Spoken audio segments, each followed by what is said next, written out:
and listen. Stay tuned to know.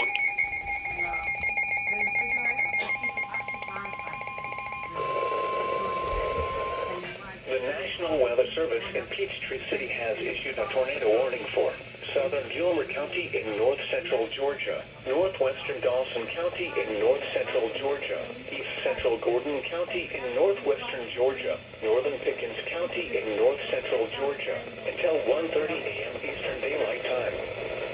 At 1:07 a.m. Eastern Daylight Time, a severe thunderstorm capable of producing a tornado was located over Ranger, Oregon, 13 miles east of Calhoun, moving east at 60 miles per hour.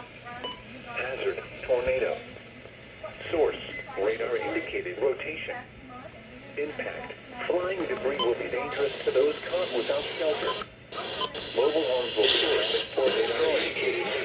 Damage to roofs, windows, and vehicles dangerous to those caught without shelter. Mobile homes will be damaged or destroyed. Damage to roofs, windows, and vehicles will occur. Tree damage is likely. Additional offensive included